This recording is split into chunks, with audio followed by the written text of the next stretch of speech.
Selamat pagi, selamat datang di Beli yang Baik Sustainable Consumption and Production Expo 2021.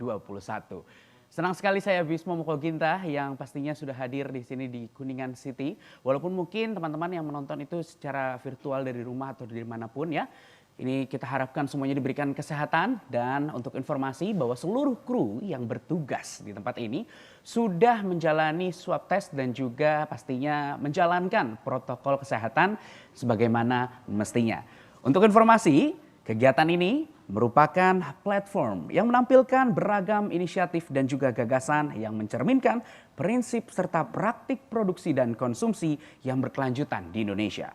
Beli yang Baik Sustainable Consumption and Production Expo 2021 terselenggara oleh dukungan sponsor yaitu Roundtable on Sustainable Palm Oil atau RSPO.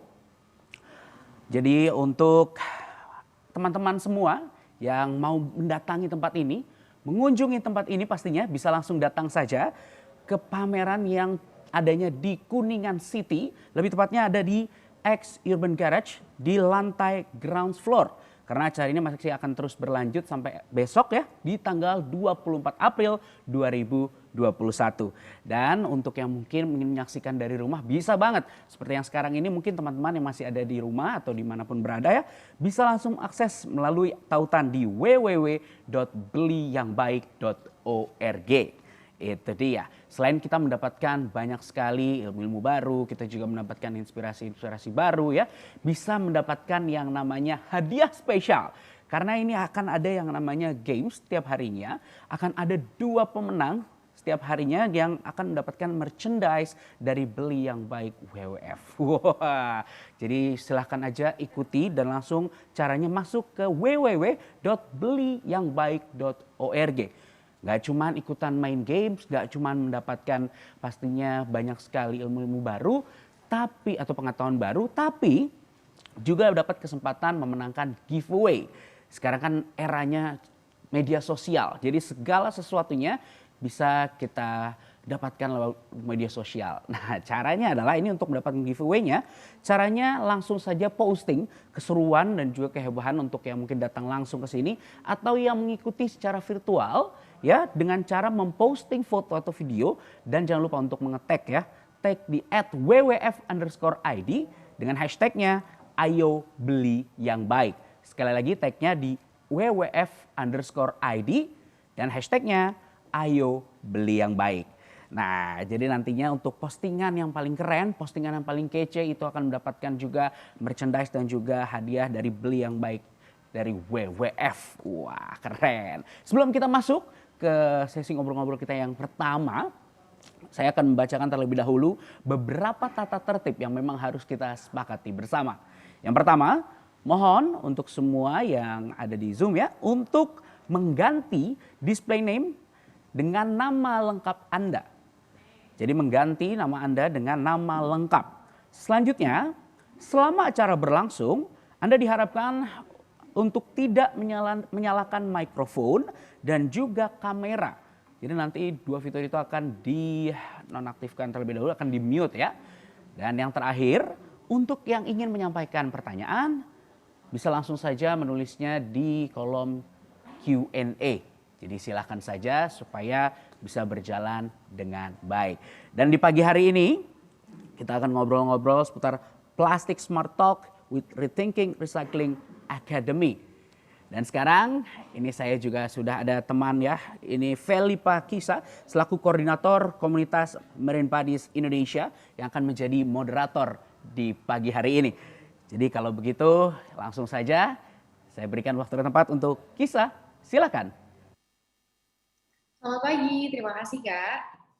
Oke, jadi kita ketemu lagi di hari keempat pelaksanaan Beli Yang Baik Sustainable Consumption and Production Expo. Di sesi kali ini, pagi ini kita akan bicara tentang plastik ya. Kenapa kita ngomongin plastik? Plastik itu masalahnya ada terus, belum selesai, makanya nggak bosen-bosen kita akan ngomongin tentang plastik gitu ya. Hari ini kita akan kedatangan 2 narasumber.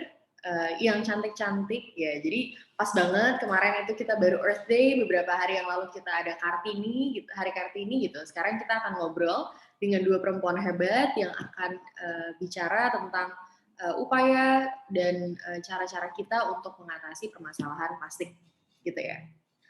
Oke, kalau ngomongin plastik, sampah plastik gitu ya, saat ini diperkirakan 80% sampah laut itu berupa plastik gitu. Asalnya dari mana? Sumber-sumbernya justru ada dari darat gitu. Jadi sampah-sampah yang ada di laut itu justru sumbernya dari darat, dari kita-kita gitu.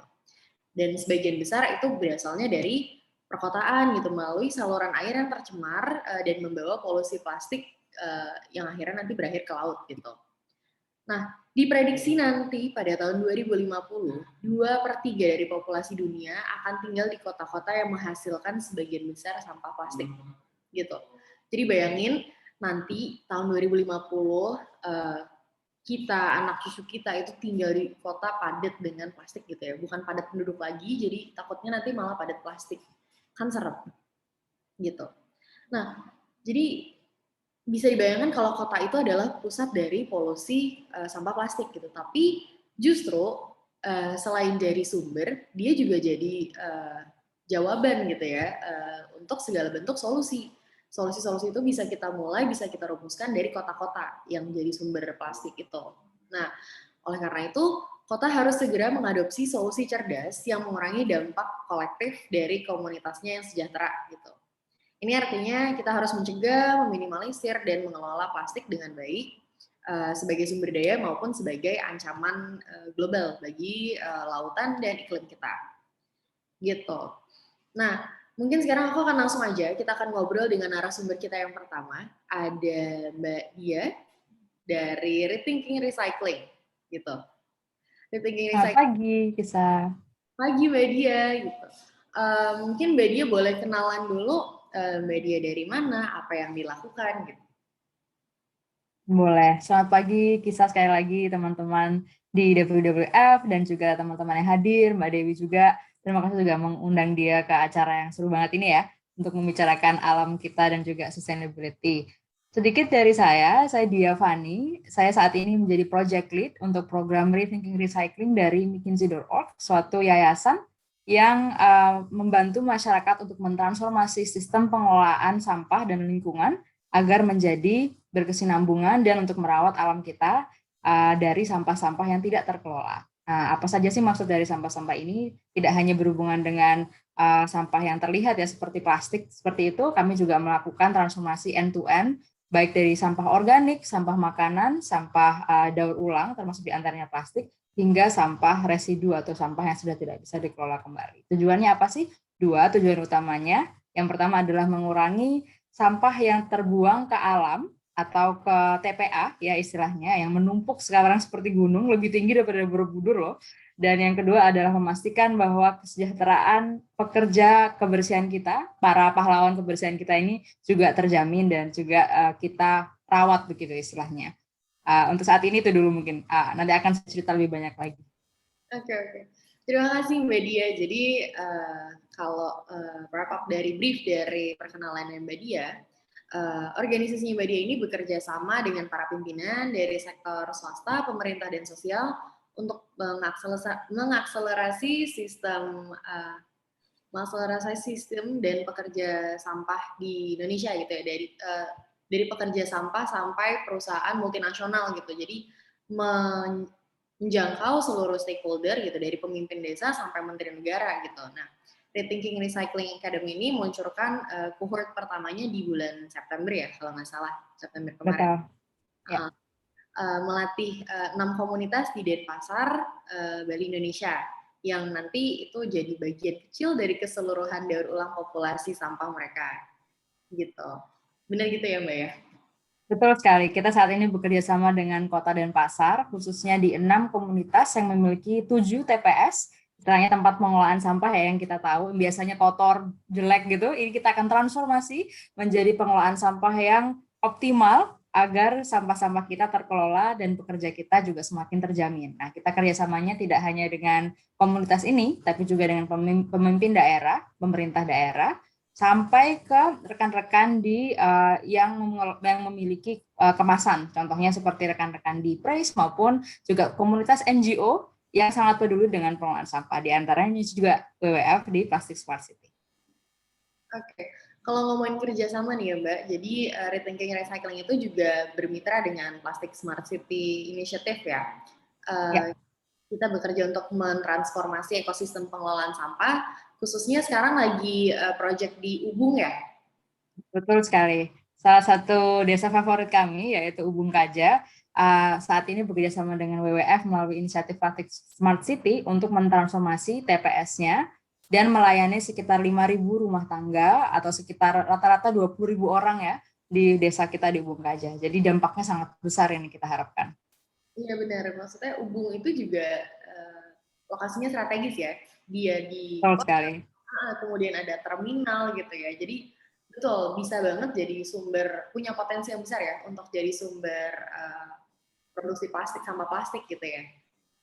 Ya, tidak hanya itu, Ubung juga memiliki banyak area yang istilahnya berbatasan dengan kota lain, ada pasar yang cukup besar di sana, ada juga sungai dan lain-lainnya yang dengan pengelolaan ini dan kerjasama kita, semoga kita bisa melindungi alam dari pengelolaan sampah yang tidak benar. Ini yang nanti akan saya ceritakan lebih lanjut dan akan ada video dari kepala desa kita yang ingin juga curhat sedikit soal pengelolaan sampah. Oke, iya. Oke. Berarti tujuan mengangkat Desa Ubung Kaja ini untuk membangun ekosistem daur ulang yang lebih inklusif dan ekonomis gitu ya, terutama untuk masyarakat di sana sendiri gitu ya, Mbak ya? Betul sekali, karena kalau kita membicarakan hanya pengelolaan sampah plastik, sebenarnya sangat kompleks ya, tidak hanya memikirkan bagaimana sampah plastik ini bisa diselamatkan, tapi bagaimana penyelamatan daur ulang dari sampah plastik ini menjadi salah satu bagian dari ekosistem yang melindungi alam secara keseluruhan, baik secara organik maupun residunya juga. Nah, sayangnya kalau di Indonesia banyak sekali TPS ini yang tidak memiliki sarana, prasarana maupun istilahnya ekosistem human resource yang memadai gitu untuk menghadapi masalah-masalah yang sangat kompleks ini. Dengan itu Desa Ubung Kaja istilahnya membuka diri dan sangat semangat sekali untuk menjadi bagian dari Plastic Smart City dan Rethinking Recycling Academy agar mendapatkan istilahnya dorongan ya dan juga koneksi yang kuat agar membentuk ekosistem ini menjadi berkelanjutan. Jadi tidak hanya satu kali kita mengedukasi masyarakat untuk memilah sampah, tapi berkelanjutan dan hingga sampai seterusnya ya sistem ini pun berjalan di masyarakat Ubung. Oke, betul. Senang banget sih sebenarnya dengar kalau Desa Ubung Kajanya pun sendiri antusias gitu ya dan sangat terbuka tentang program ini gitu. Nah, untuk lebih lanjutnya mungkin kita udah lebih banyak yang penasaran. Aku mungkin akan mempersilahkan Mbak Dia untuk silakan memaparkan presentasinya supaya teman-teman pun bisa lebih dapat banyak gambaran tentang apa yang sedang dikerjakan. Oke, teman-teman ini mungkin sedikit cerita aja ya, kira-kira apa aja sih kompleksitas pengelolaan sampah di Indonesia. Kasus yang akan dia bawa hari ini di Bali, tapi sebenarnya isu ini bisa direfleksikan baik di kota manapun teman-teman berada sebenarnya. Apalagi yang di Jakarta juga akan sangat melihat ada banyak koneksi dengan permasalahan-permasalahan terkait pengelolaan sampah. Mungkin teman-teman teknis bisa memaparkan slide-nya. Baik, mungkin sekali lagi saya jelaskan, dia dari Rethinking Recycling Academy, bagian dari McKinsey.org, yayasan sosial McKinsey yang mengelola pengelola di Indonesia dan membantu optimalisasi TPS di Indonesia melalui pemberdayaan masyarakat. Next, saya jelaskan sedikit kira-kira apa sih yang membuat masalah ini menjadi sangat krusial ya teman-teman. Di Badung dan di Denpasar, di sekitar daerah Denpasar di bawah, itu ada namanya TPA Suwung. TPA Suwung ini satu lokasi yang 32 hektar, tapi dia melayani sekitar 2,4 juta populasi yang membuang sampah setiap hari. Nah, dari 2,4 juta populasi, sekarang kita bayangkan saja ya, Indonesia sendiri, data dari KLH menyampaikan bahwa satu orang itu kira-kira produksi sampahnya atau material yang dibuang itu sekitar 700 gram per hari ya nih. 700 gram dikali 2,4 juta, kira-kira berapa? Ini sangat banyak, dan istilahnya kalau saya boleh gambarkan, tingginya benar-benar lebih tinggi daripada Borobudur, itu berasa seperti gunung sampah, dan truk-truk sampah yang masuk untuk membuang sampah ini ke TPA sudah seperti naik gunung gitu teman-teman, seperti hiking istilahnya ya. Dan dari 1.400 ton sampah yang ada di Suwung per hari ini, 50%-nya ada di Denpasar. Karena Denpasar memang kota yang populasinya paling tinggi istilahnya. Nah, sayangnya TPA Suwung ini sudah hampir penuh. Bahkan kemungkinan besar Juli ini sudah akan penuh dan sudah tidak bisa menerima lagi sampah residu yang dikirimkan ke sini. Terus bagaimana dong Mbak Dia kalau TPA kita sendiri sudah penuh? Dan ini memang kejadian yang sayangnya tidak hanya terjadi di Bali ya. TPA kita di Bantar Gebang, TPA kita di banyak sekali lokasi di Indonesia sudah mulai memasuki tahap critical capacity. Istilahnya kalau kanker gitu udah tahap 4, udah stadium terakhir lah ya. Mereka udah nggak cukup lagi. Nah, kenapa sih masalah ini terjadi kira-kira di Bali maupun di Indonesia? Kita bisa ke halaman berikutnya. Sebenarnya efek dari sampah yang sudah penuh ini sudah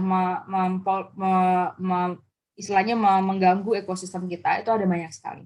Khususnya di Denpasar sendiri, kalau teman-teman nanti main ke sana atau bahkan teman-teman dari Bali, kita tahu ya bahwa Suwung sendiri setiap malam ya, kalau kita istilahnya lagi jalan gitu di area Denpasar Selatan, itu bisa bau sekali loh. Baunya dari Suwung ini bisa terasa dari sampai ke ujung kota kita tercinta. Dari segi sosial, bahaya sampah yang terlalu tinggi ini, bayangkan kalau truknya masuk, itu sangat berbahaya sebenarnya buat truk-truk ini, karena timbunan ini kan tidak stabil ya. Jadi ketika ada truk masuk, ya sudah ini ada kemungkinan untuk longsor contohnya.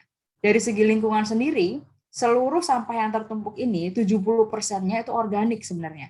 Dan sampah-sampah organik yang tertumpuk ini, efeknya bisa memberikan gas metan, yang gampang terbakar, dan juga efeknya ke karbon emisi sangat-sangat besar.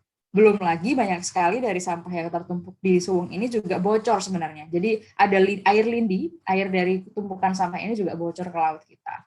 Secara ekonomi pun pastinya ya, Pulau Dewata kita yang sangat menggantungkan ekonominya di pariwisata, dengan keadaan Suwung seperti ini yang sudah overloaded, yang sudah over capacity, memberikan dampak negatif ke pariwisata kita. Banyak sekali turis maupun domestik dan internasional yang sudah komplain soal pengelolaan sampah kita, dan juga soal baunya, dan kebocorannya ke laut juga membuat hal-hal seperti yang di foto ini membuat keresahan yang sangat tinggi, baik bagi masyarakat lokal maupun internasional juga. Nah Mbak Dia, kenapa sih kok banyak banget tumpukan sampah kita ya? Kira-kira kenapa sih masalah ini bisa terjadi? Kita bisa next, saya akan jabarkan apa yang kita tahu soal sampah yang ada di masyarakat kita. Nah, dari 2,4 juta populasi yang membuang sampahnya ke TPA Suwung, dari sekitar 1.400 ton sampah yang ada di Suwung, sebenarnya 70% dari sampah ini itu organik, alias sampah taman, sampah makanan, sampah yang sebenarnya bisa dikategorikan sebagai organik dan bisa diproses kembali, baik menjadi pakan ternak ataupun menjadi pupuk. Jadi sebenarnya masih bisa didaur ulang dong 70%-nya? Iya. 20% dari tumpukan sampah ini yang kita hasilkan, 20%-nya adalah daur ulang. Apa saja daur ulang? Ada plastik, ada gampangnya ya, kayak plastik minuman kemasan, plastik shampoo, ada kardus, ya ada banyak sekali material-material yang bisa didaur ulang. Baru 10%-nya ini adalah sisanya yang dalam bentuk residu atau sampah berbahaya lainnya. Sampah residu ini maksudnya apa ya Mbak Dia? Sampah ini sudah tidak bisa didaur ulang. Contohnya apa? Kaca yang pecah, besi yang terpotong, mungkin ada ranting-ranting yang memang sudah tidak bisa dikelola kembali karena terlalu keras, belum bisa diolah dan lain-lain. Nah, seharusnya TPA Suwung atau landfill kita yang di Bantar Gebang, di Suwung dan daerah-daerah lain ini hanya mengelola 10% terakhir ini. Tapi faktanya di masyarakat kita hampir keseluruhan sampah ini dibuangnya ke Suwung. Ya pastinya dengan wilayah yang terbatas dan kapasitas yang terbatas juga, akhirnya menjadi gunung sampah lah. Dan juga pastinya sampah-sampah ini juga lah yang akhirnya masuk ke laut, yang mengganggu biota alam kita di laut ya. Dan di sini, kalau kita lihat ya, berarti 70 ditambah 20%, berarti optimalisasi pengelolaan sampah bisa menyelamatkan 90% dari sampah yang saat ini masuk ke TPA atau ke laut. Itu yang sangat sedih kalau menurut saya. Jadi sebenarnya tumpukan gunung sampah yang ada di sana yang mengganggu kesehatan kita, mengganggu kualitas air, mengganggu ekonomi kita, dan juga mengganggu biota alam kita, sebenarnya bisa didaur ulang dan bisa diselamatkan. Nah, saat ini di Kota Denpasar dengan program kami melihat bahwa tingkat kepatuhan pemilahan sampah dan pengelolaan sampah di masyarakat itu 50%. Berarti setidaknya dengan intervensi itu 50% dari sampah yang terbuang ke TPA sebenarnya bisa diselamatkan dan bisa dikelola kembali. Apalagi kalau kita bekerja sama ya dengan seluruh pihak, maka kita bisa meningkatkan angka tersebut hingga lebih optimal lagi, sehingga sampah yang dikelola juga semakin tinggi. Intervensi rethinking recycling apa dong? Untuk memastikan ada optimalisasi yang lebih kuat lagi. Kita bisa next. McKinsey.org bersama dengan program Rethinking Recycling berkomitmen untuk membantu optimalisasi TPS-TPS yang ada di masyarakat menjadi katalis untuk perubahan ini. Maksudnya apa sih Mbak Dia? Kita di 2018 melakukan pilot atau semacam kerjasama awal dengan Desa Kedas di Sanurkau di Denpasar. Di situ kita bereksperimen dari melakukan rombakan program pemerintah. Kita melihat, kita mengoptimalisasi rute dari pengelola sampah. Kita mengedukasi masyarakatnya dengan pemilahan sampah hingga memastikan bahwa seluruh warga di Desa Kedas ini memiliki akses ke pemilahan sampah dan pekerjanya juga memiliki akses training yang cukup tinggi soal bagaimana cara mengelola 70% organik tadi dan 20% daur ulang. Dari pengalaman itu, kami merasa banyak sekali sudah belajar dan ingin mengajak banyak sekali desa lainnya dengan meluncurkan Rethinking Recycling Academy. Akademi ini kayak workshop gitu Mbak? Enggak juga teman-teman. Jadi tidak hanya workshop yang kita pemerintahnya hadir satu kali, enggak. Ini adalah satu series yang dari bulan September sampai akhir tahun 2021 ini kita akan membantu 6 TPS ini untuk merombak sistemnya agar pengelolaan sampah menjadi lebih optimal. Kita meluncurkannya di 6 TPS di Kota Denpasar saat ini. Kenapa hanya di Kota Denpasar? Karena kami percaya bahwa ada yang namanya cluster effect. Kalau 6 TPS ini di satu kota yang sama belajar bareng, kayak sama di kelas gitu ya, kita bisa saling belajar. Oh, ada inovasi ini di Desa Ubung. Oh, ada inovasi ini di Desa Sanurkau. Dan bisa saling bekerja sama karena satu ekosistem yang sama. Dengan ekosistem yang sama pun, kita bisa mengidentifikasi dan melibatkan pemerintah Kota Denpasar untuk mendorong seluruh TPS ini agar bekerja lebih lanjut. Kedepannya, pastinya kami ingin sekali mengekspansikan program ini ke seluruh Indonesia dan untuk mentransformasi setidaknya 50 TPS di Indonesia selama 3 tahun ke depan. Secara spesifik, akademinya apa dong kalau nggak cuma workshop? Nah, ini ada banyak elemennya. Kita ke halaman berikutnya. Pengelolaan sampah itu tidak cukup hanya mengedukasi warganya di akhir, contohnya. Nah, kenapa sih Mbak Dia? Edukasi aja nggak cukup? Karena kita tahu, ini gampang deh, ibu-ibu aja. Oke, ibu-ibu PKK, kita ajari pemilahan sampah. Seru nih, kan workshop gitu ya, kita ngobrol bareng ibu-ibu. Pasti mereka semangat, oh ya oke Mbak, ini gimana cara milahnya? Mereka suka, mereka seneng. Tapi besoknya, kalau pengelola sampahnya tidak memilah sampahnya di dalam truknya, bete ibu-ibunya, kayak apaan? Kemarin kita diajarnya dipilah, ternyata di truk dicampur lagi. Mereka udah langsung nggak mau lagi memilah besoknya. Itu adalah sesuatu yang kita pelajari realitanya di masyarakat. Kita deh, anak-anak muda juga pasti bete kan, udah membuang sampahnya sesuai, tapi kok di ujungnya tempat sampahnya ternyata jadi satu. Kayak apa fungsinya kalau gitu? Misalnya kita sendiri jadi bete. Nah, kita belajar bahwa perubahan perilaku masyarakat, edukasi untuk pemilahan itu sebenarnya terakhir, teman-teman. Itu adalah sekuensi yang paling akhir dari seluruh transformasi yang harus dilakukan. Terus apa dong yang harus dilakukan di awal? Yang pertama adalah capability building. Nah, apa sih capability building? Kayak jargon yang terlalu kompleks gitu. Capability building ini sebenarnya simple. Yang penting, para pemangku masyarakatnya ini sudah sepaham nggak sih soal pengelolaan sampah? Kadang-kadang ada nih kepala desa yang kayak, oh pemilahan sampah berarti pokoknya dipilahnya di TPS ya? Oh bukan, ternyata pemilahan sampahnya harus di ujung nih Pak. Oh gitu. Pemilahan sampah, kalau kita mau optimalisasi TPS-nya, butuh pendanaan nggak? Iya butuh kan pasti. Kita membutuhkan untuk optimalisasi rutenya, belum lagi pengangkutan alat-alatnya, sistem pembiayaan ke pekerjanya, dan lain-lain.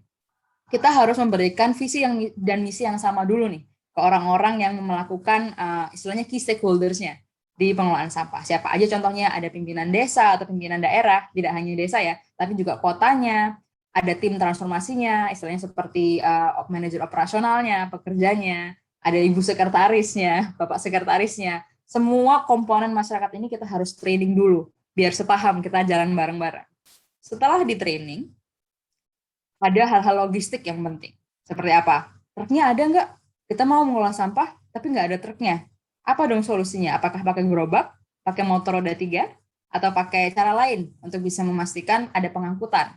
Karena tanpa pengangkutan yang seperti kita pelajari di Ubung atau di Pemogan, mereka akan membuang sampahnya ke sungai, yang akan menjadi sampah yang mempolusi laut kita. Nah, logistik ini ternyata penting.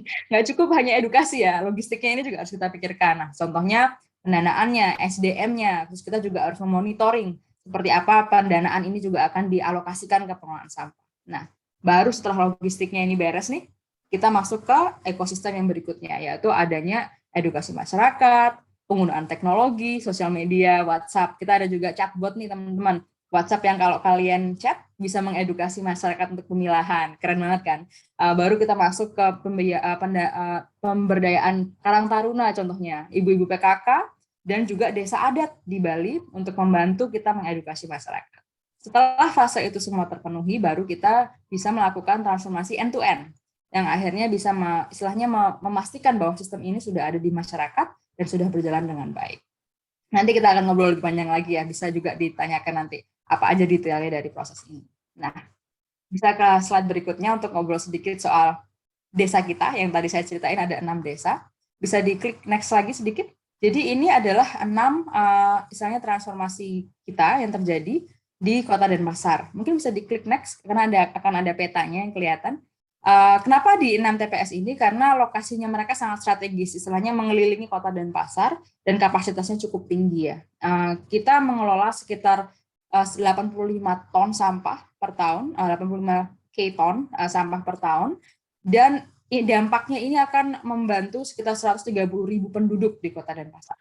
Dan walaupun kelihatannya banyak banget nih, jujur aja ini masih 15% loh dari populasi Denpasar, karena Denpasar sendiri memiliki populasi sekitar 900 sampai 1 juta orang. Dan jujur aja, ini TPS-nya baru adanya memang segini, dan kita butuh lebih banyak lagi TPS. Cuman saat untuk program ini, kita akan fokus dulu ke TPS yang sudah ada dan mengoptimalisasi mereka. Dan diantaranya adalah desa tercinta kita, Ubung Kaja. Yuk kita perhatikan sedikit Ubung Kaja seperti apa di slide berikutnya. Ubung Kaja ini seperti teman-teman lihat, kalau kita klik next sekali lagi, ada di ujung Kota Denpasar.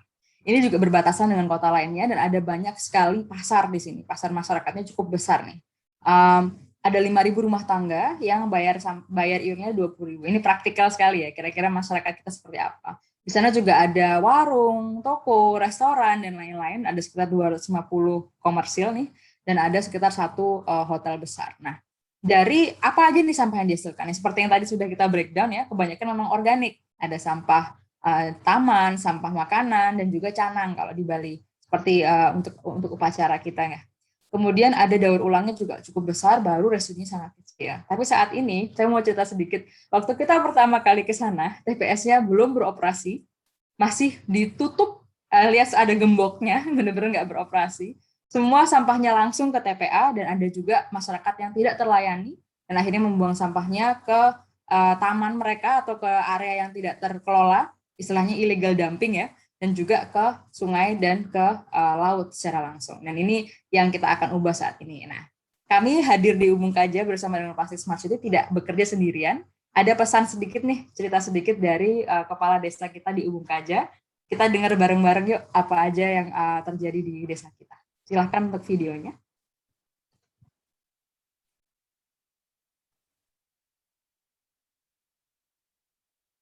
Bisa di next untuk videonya.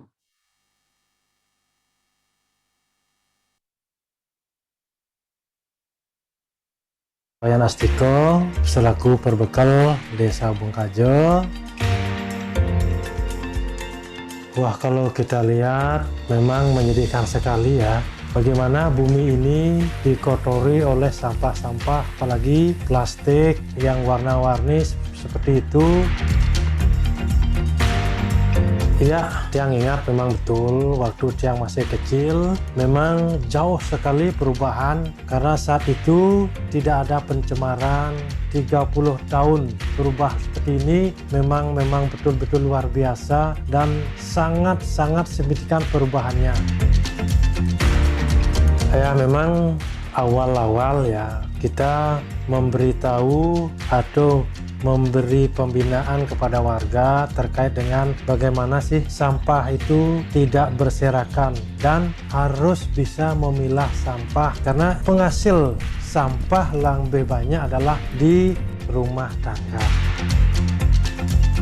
Karena Tiang melihat fenomena yang diperlihatkan oleh bergabung di akademi ini, bagaimana kita bisa mengembalikan 60% aja untuk dunia ini bisa menjadi bersih, bisa menjadi aman, bisa tidak berbau. Tentu saja kita selaku perbekal ya pingin sekali ya dari rumah tangga, lingkungan, desa kita melihat bagaimana desa ini bisa kembali paling tidak 75% untuk bisa melihat lingkungan ini bersih, nyaman. Memang ini cita-cita pemerintah Kabupaten Denpasar, sampah yang dihasilkan oleh masyarakat tidak menjerumus ke sampah. Betul, sampah itu diciptakan menjadi daya tarik, menjadi berpenghasilan bagi ibu-ibu. Tidak semua sampah itu kotor dan beberapa sampah mungkin bisa menjadi komoditi dan lain sebagainya.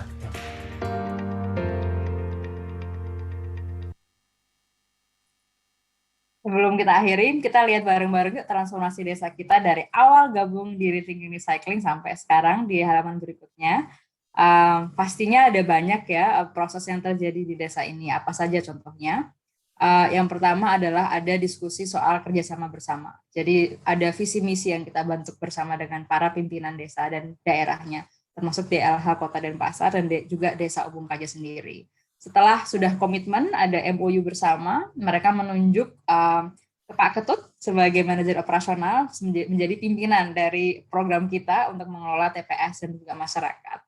Kemudian yang sangat saya banggakan, desa mendedikasikan sekitar 1,3 miliar untuk pengelolaan sampah di desanya. Ini menjadi suatu komitmen yang sangat besar ya teman-teman, apalagi waktu itu masih COVID loh.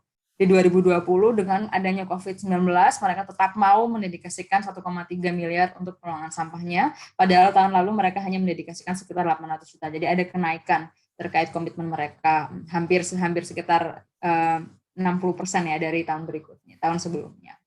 Kemudian saat ini, tim kita di Januari kemarin sudah mulai memetakan perbaikan infrastruktur dan juga perbaikan operasionalnya di TPS di sana. Dan juga sudah melalui dengan akademi kita mensinkronisasi istilahnya gugus tugasnya, task force-nya nih. Siapa yang akan masuk ke edukasi masyarakat, siapa yang akan masuk ke operasionalnya, siapa yang akan masuk ke gugus tugas pemerintahan untuk bersinergi dan sudah mulai mengikuti seluruh modul akademi kita. Dan ini sudah mulai kelihatan di bawah ada banyak sekali tong sampah yang akan didistribusikan ke masyarakat. Saat ini masih belum didistribusikan, kenapa? Karena kita sedang memetakan rutenya.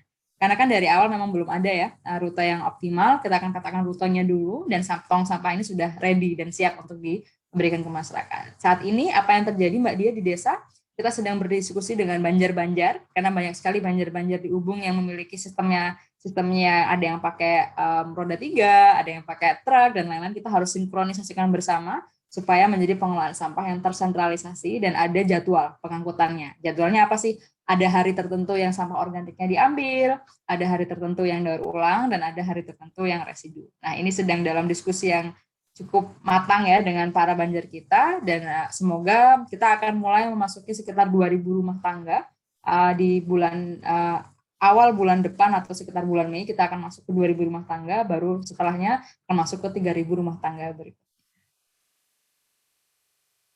Kira-kira ini dulu cerita dari Ubung Kaja. Saya akan sangat senang kalau ada pertanyaan nanti dari teman-teman. Tapi ini sedikit dari kerjasama kita dengan Plastic Smart City yang sudah berjalan.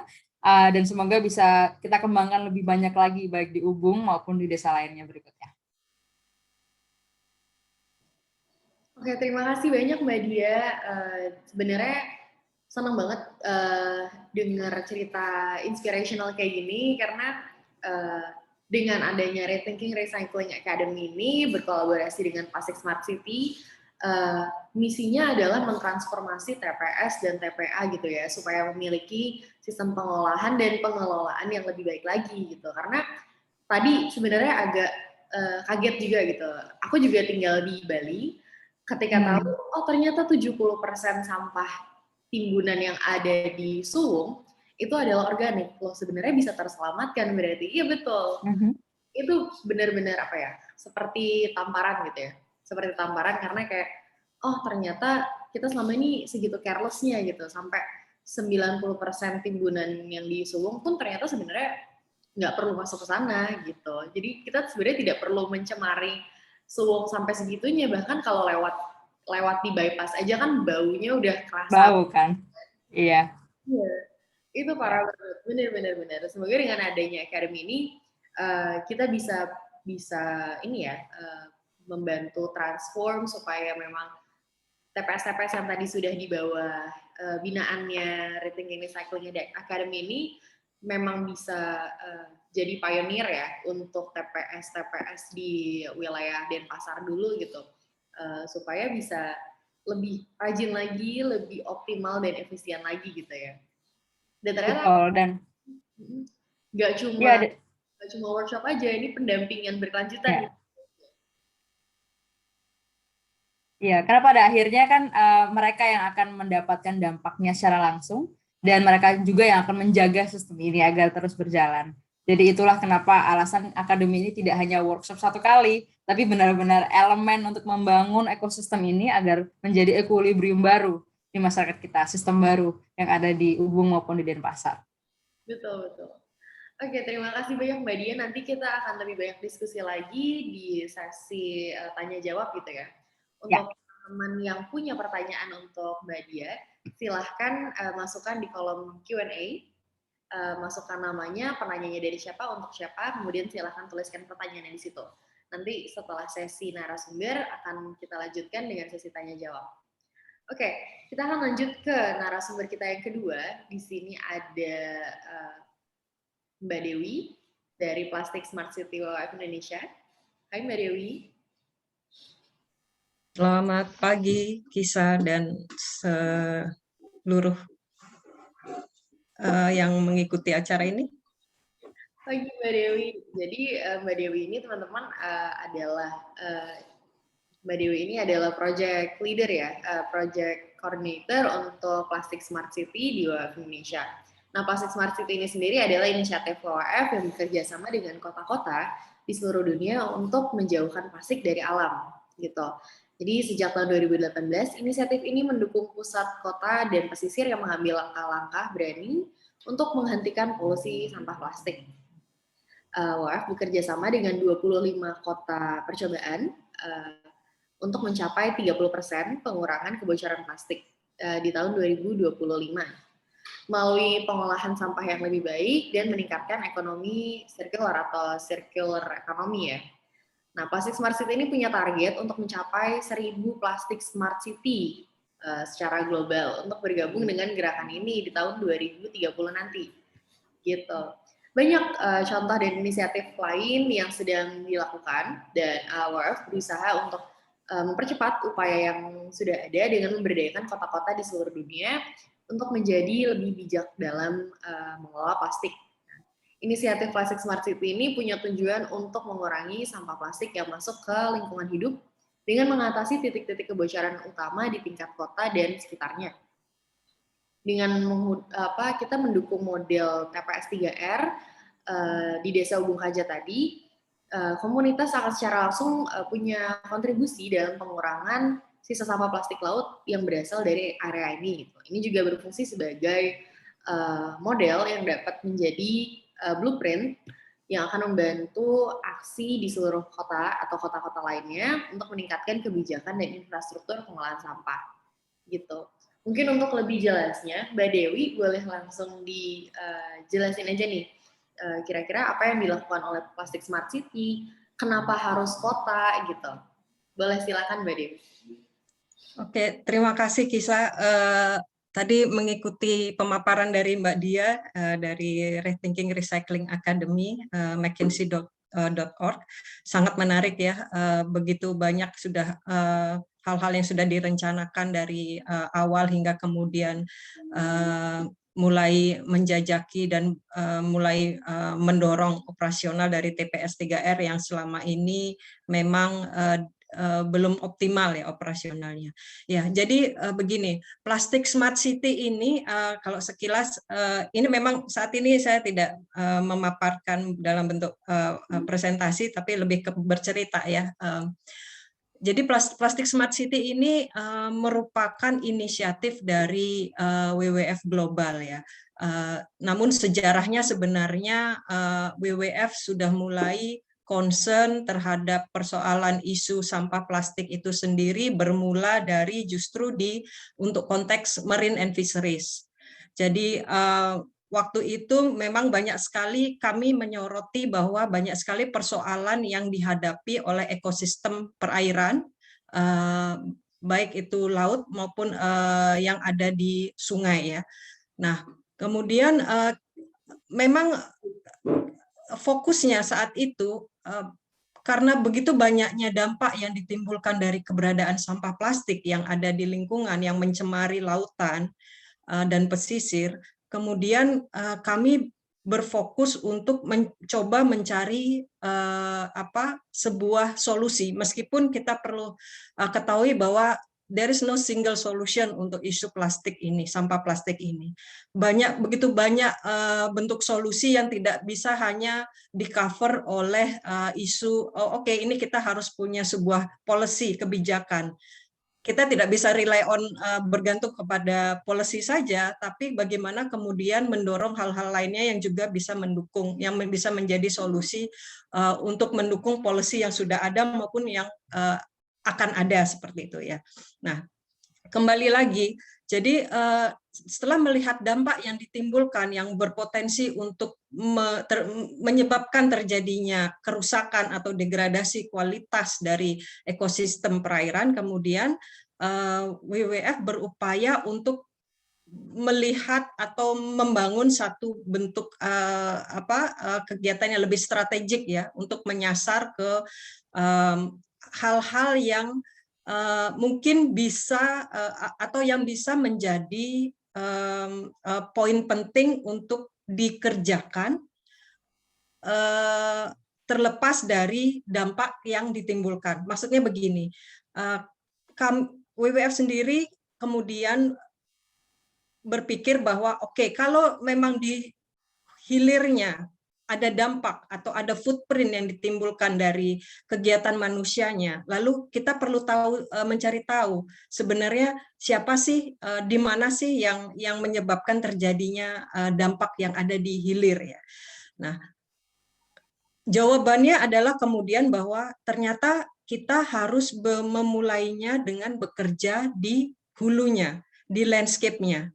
Nah, salah satu target area yang menjadi concern utama adalah kemudian kami menyasar, WWF sendiri kemudian menyasar daerah perkotaan plus juga daerah pariwisata. Meskipun memang tidak bisa dipungkiri bahwa justru pariwisata memang banyak yang adanya di rata-rata di pesisir ya, karena memang nilai jual pesisir lautan itu memang begitu besar ya.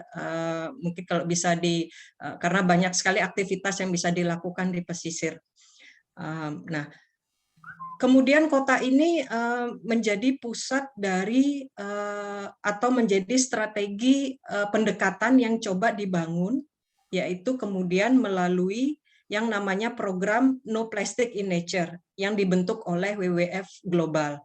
Nah, No Plastic in Nature ini sendiri sebenarnya memiliki 3 pilar. PSC, Plastic Smart City, merupakan salah satu pilar. Sedangkan 2 pilar lainnya adalah terkait dengan global policy, memfokuskan pada kegiatan untuk membangun kebijakan secara global, adanya komitmen dari beberapa negara yang untuk bisa memperlakukan satu bentuk kebijakan yang berlaku secara mendunia gitu ya, secara global. Yang kedua kemudian juga pilar yang kedua adalah bekerja dengan market, dengan pasar. Siapa yang dimaksud dengan market di sini? Yang dimaksud adalah seperti perusahaan-perusahaan produsen, fast moving consumer goods, udah gitu juga dengan private sector sebagai pengguna sendiri, pengguna produk yang menggunakan packagingnya menggunakan plastik.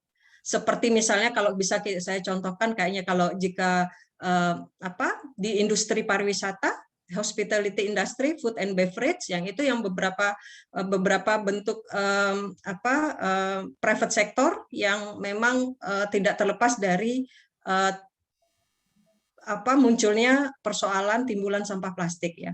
Nah, di hari pertama ada Bluebird Group ya yang untuk area Bali dan Lombok itu yang merupakan salah satu juga mitra dari Signing Blue inisiatif yang dibentuk oleh WWF, itu juga salah satu dari mode transportasi yang saat ini bergabung dalam program Signing Blue yang berusaha juga untuk mengurangi timbulan sampah plastik dari yang ditimbulkan oleh operasional kegiatan mereka. Kita mungkin kalau berbicara tentang Bluebird sedikit ya, memang sepertinya kenapa, apa hubungannya perusahaan transportasi dengan timbulan sampah plastik? Nah, itu sering sekali menjadi pertanyaan, tapi tanpa kita ketahui bahwa sebenarnya mereka justru mengkonsumsi tidak hanya staf di kantor, tapi juga para drivernya. Dari sekian ribu banyak driver, itu mereka ada seperti satu kewajiban gitu ya, bahwa untuk meningkatkan daya konsentrasi, mereka itu diwajibkan untuk minum air setiap harinya. Itu kalau nggak salah minimal 3 liter, kalau 2-3 liter. Nah, itu menjadi satu, katakanlah kalau satu driver bisa membeli 2 botol minuman mineral yang 1.500 ya, itu berapa kontribusinya setiap hari untuk sekian ratus atau ribu driver semacam itu. Nah, itu salah satu contohnya. Nah, kembali lagi, jadi kenapa kemudian kota itu sendiri, ya kita tahu kalau di kota itu sebagai pusat perekonomian ya, apalagi kalau di kota-kota besar seperti Jakarta, yang dimana orang berlomba-lomba untuk bisa bekerja di perkotaan karena satu, peluang pekerjaannya mungkin lebih banyak daripada di pinggiran ya, apalagi daerah pedesaan gitu ya. Nah, terus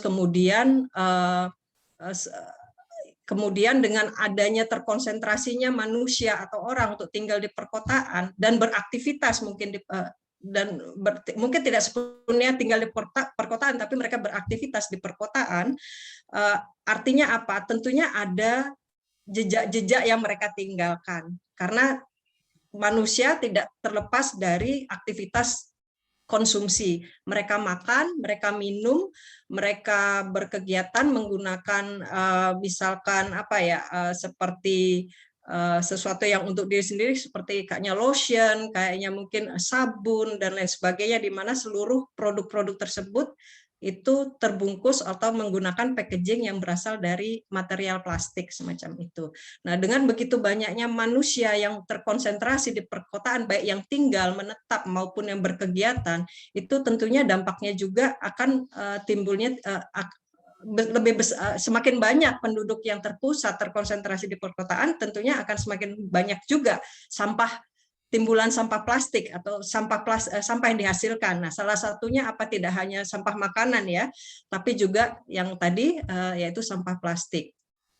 Karena itu kemudian dengan banyaknya manusia yang tinggal, kemudian semua terkonsentrasi di sana, banyaknya timbulan sampah plastik, kemudian bagaimana Plastic Smart City ini berupaya untuk bekerja bersama dengan pemerintah kota atau kabupaten atau provinsi untuk membangun satu bentuk kegiatan bersama untuk bersama-sama memperbaiki memperbaiki sistem pengelolaan sampah plastik yang sudah ada ataupun yang belum ada.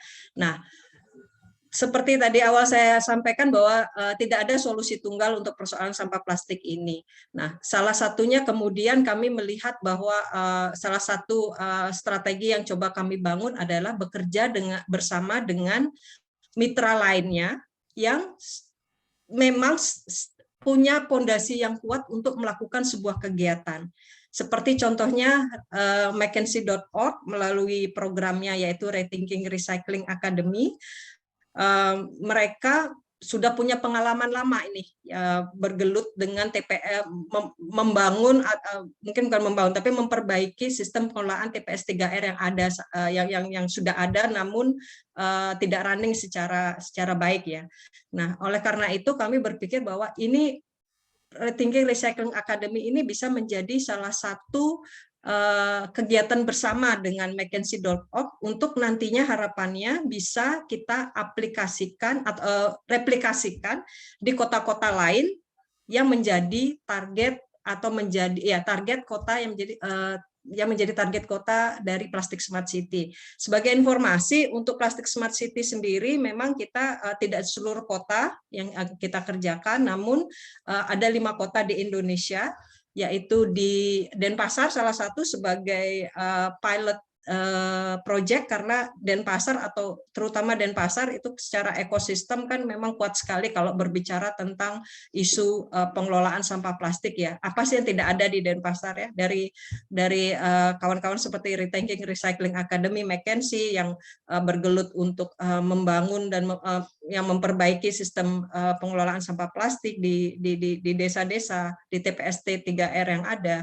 Terus ada juga yang bergelut di bidang misalkan teknologi inovasi ya untuk mencegah pemasangan seperti pemasangan trap atau river boom di sungai-sungai atau kanal-kanal sungai untuk mencegah aliran sampah untuk supaya tidak sampai mengalir ke laut.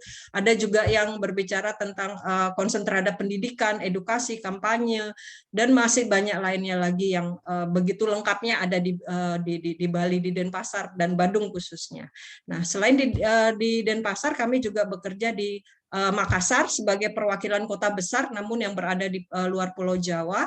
Kemudian untuk di Jawa sendiri, kami bekerja di kota Jakarta, di Depok, dan juga di Bogor. Jadi 5 kota itu yang sebelumnya, kenapa kami memilih Jakarta, Depok, dan Bogor? Karena sebenarnya 3 kota ini adalah saling terhubung oleh satu sungai yang namanya Sungai Ciliwung. Jadi Sungai Ciliwung ini melintasi area Provinsi DKI Jakarta, meskipun tidak semuanya ya, hanya utara, timur, tengah, dan selatan, barat mungkin agak kurang ya. Lalu ada Depok dan Bogor. Nah, ini merupakan satu aliran yang kami yakin bahwa dengan bekerja berkonsentrasi pada 3 kota ini, kita bisa membangun satu bentuk pengelolaan sistem pengelolaan sampah yang terintegrasi. Jadi satu sistem yang lebih komprehensif seperti itu. Nah, apalagi ya yang sepertinya kayaknya sudah lengkap. Jadi kenapa kemudian alasan kami bekerja sama dengan McKinsey.org melalui Rethinking Recycling Academy-nya tadi sudah dipaparkan oleh Mbak Dia bahwa sangat amat benar-benar yang mereka memiliki plan yang step by step yang cukup, yang saya apalagi ada satu desa yang sudah berhasil mereka bangun TPS 3R-nya. Jadi seperti contoh-contoh seperti inilah yang ingin coba kami kerjasamakan untuk kami bisa replikasikan kemudian di kota-kota lainnya. Demikian sih Mbak Kisa dari saya. Oke. Terima kasih Mbak Dewi. Jadi tadi aku mau kasih highlight-nya dulu. Aku senang banget ketika Mbak Dewi bilang there is no single solution untuk plastik gitu ya. Betul, nggak bisa kita atasi di satu sektor saja, semua harus terlibat karena semua terdampak gitu. Kayak tadi masalah plastik itu dulu kita highlight-nya adalah dampaknya terhadap ekosistem laut gitu. Nah, jadi solusinya apa? Solusinya kita atasi dari sumbernya gitu. Dari mana? Dari kota gitu. Itu aku senang banget sih. Itu sebuah insight baru yang mungkin belum banyak dari kita yang sadar akan itu gitu, Mbak. Kemudian aku senangnya adalah ketika sudah bekerja sama dengan McKinsey ya, Rethinking Recycling Academy-nya, itu menjadi sebuah kolaborasi yang nantinya harapannya justru supaya semakin banyak stakeholder atau semakin banyak pihak-pihak lain yang juga turut mau berpartisipasi dalam mengatasi permasalahan dan pengelolaan sampah plastik di kota-kota besar gitu ya. Iya, benar Mbak Kisa. Jadi tadi mungkin saya lupa juga menyampaikan bahwa sebenarnya untuk Plastik Smart City sendiri ada beberapa fokus area ya yang kita kerjakan. Kita bekerja terkait dengan isu untuk untuk reduction, pengurangan atau mereuse, penggunaan kembali. Kemudian kita mendorong juga terjadinya pemilahan dari sumbernya dan juga collecting, jadi pengkoleksian sampah atau penjemputan sampah agar sampah yang sudah ada di masyarakat itu tidak tercecer ya atau terbuang sembarangan. Dan kemudian kita juga fokus kepada recycle atau mendaur ulang. Harapannya dengan mendaur, karena kan tidak seluruh sampah itu sebenarnya sampah tidak akan menjadi sampah jika bisa ditangani semacam itu. Jadi suatu benda atau hal yang setelah kita selesai konsumsi, sebenarnya apapun itu bentuknya, terutama ini terkait dengan packagingnya ya, sebenarnya bisa packaging tersebut masih memiliki nilai. Nah, untuk bisa memiliki saat dia dimanfaatkan nilainya, maka packaging tersebut tidak akan menjadi sampah seperti itu. Nah, untuk itu kemudian kenapa kami juga mendorong terkait dengan daur ulang, recycle, selain kita tidak hanya concern bagaimana supaya sampah plastik tidak mencemari alam, tapi juga bagaimana membangun sebuah sirkular ekonomi ya, kalau sekarang kan bahasa kerennya ya, atau memberikan insentif atau secara ekonomi berkontribusi terhadap masyarakat. Artinya masyarakat bisa jadi memiliki pendapatan dari sampah daur ulang yang ditangani. Kemudian juga memang kalau fokus area lainnya, kalau ini agak lebih besar, yaitu kita mencoba untuk membantu atau mensupport landfill management, jadi pengelolaan sebuah landfill ya, tempat pemrosesan akhir sampah ya. Itu yang gambaran yang lebih besar lagi. Tapi kemudian kalau berbicara tentang Rethinking Recycling Academy ini oleh McKinsey.org, itu ibaratnya semua yang menjadi key focus area kami itu sudah terlengkapi di situ ibaratnya. Di sana ada upaya-upaya edukasi, awareness ya, kesadartahuan masyarakat melalui untuk melakukan pengurangan atau penggunaan kembali. Terus ada juga melakukan edukasi terkait dengan pemisahan, bagaimana sih memisah sampah, menyiapkan tong-tong sampah yang kemudian bisa digunakan oleh masyarakat agar mereka bisa memilah.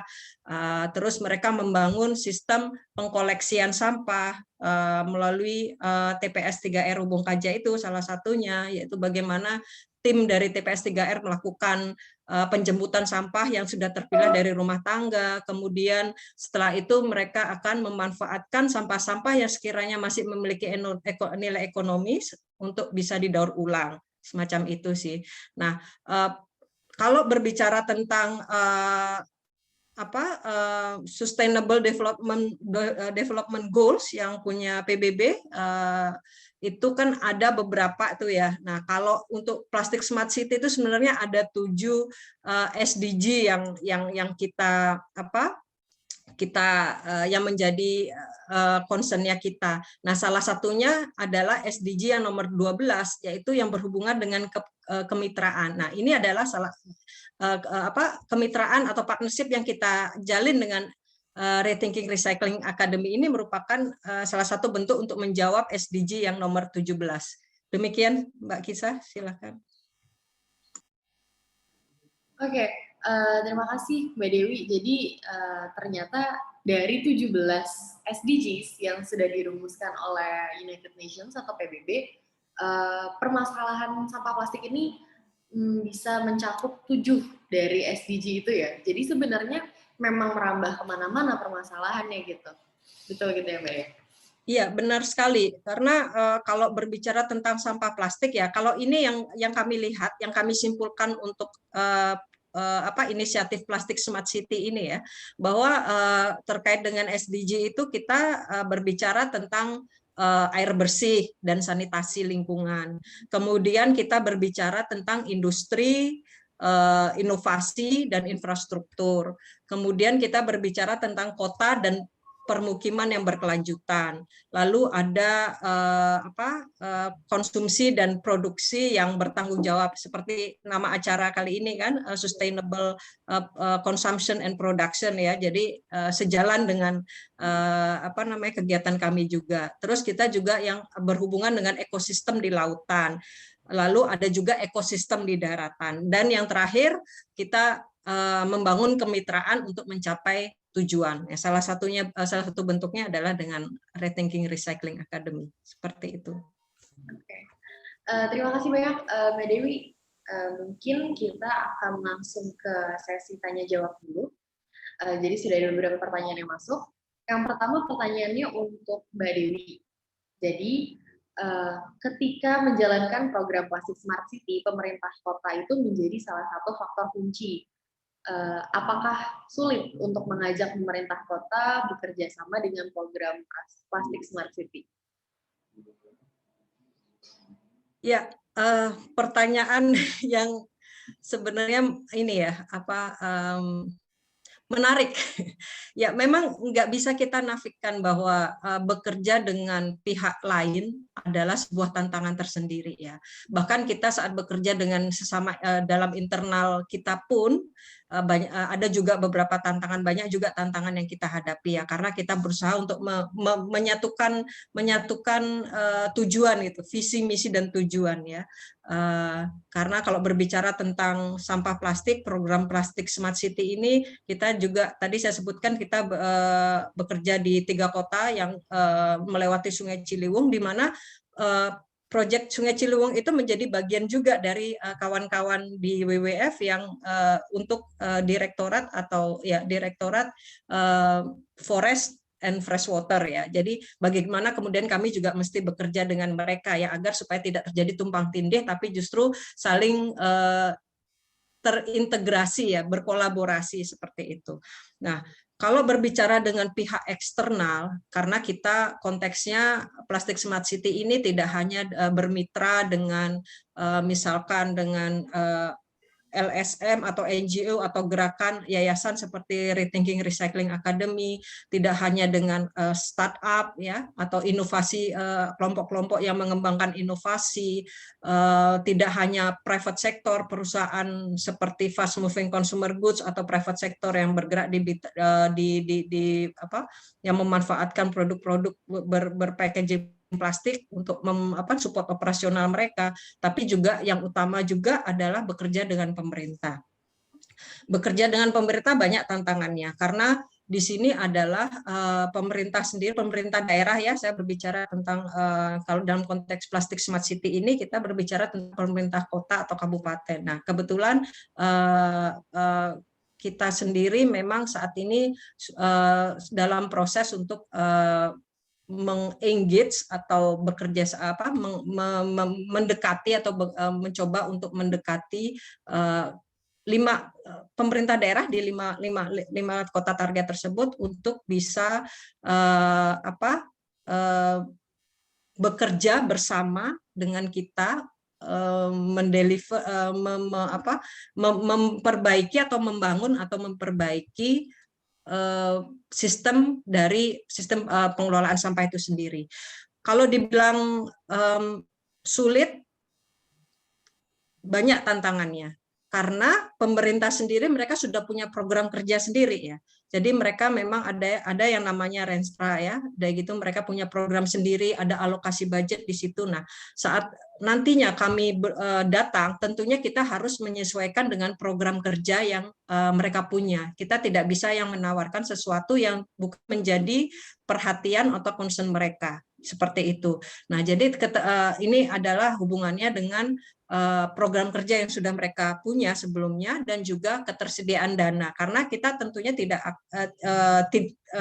kita bekerja adalah tidak semata-mata kami Plastik Smart City bekerja sama dengan siapapun itu, dengan mitra kita, tidak hanya sebatas adalah melalui dalam konteks financial things, tapi juga ada poin-poin tersendiri lainnya, misalkan kita bisa menyediakan secara in-kind ya, misalkan kayak memberikan technical support seperti itu, atau bentuk-bentuk lainnya yang terlepas dari isu finansial.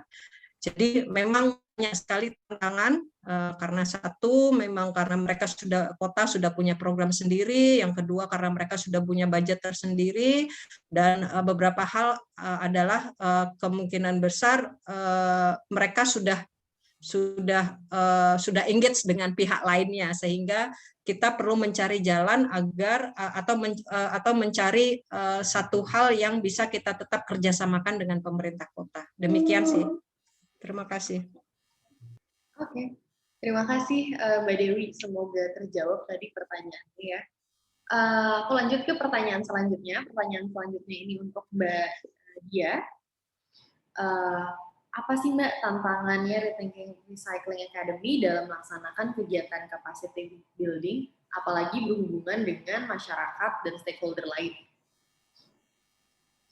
Terima kasih, Kisa. Tantangan terbesar sebenarnya lebih ke memastikan bahwa kita satu paham dan satu misi ya. Jadi sebenarnya maksudnya adalah dalam pengelolaan sampah sendiri dari satu TPS ini aja, ada sekitar 30 orang yang akan terlibat dalam transformasinya. Contohnya dari segi eksekutifnya adalah kepala desa atau kepala daerah ya, yang pastinya role decision makers mereka atau political role mereka juga harus satu misi nih. Kita mengelola sampah ini untuk apa? Karena kalau mereka perspektif sudah berbeda, maka arah programnya pun akan berbeda. Jadi kita selalu harus memastikan bahwa kita memiliki visi dan misi yang sama. Belum lagi nanti ada arahan dari segi legislatif.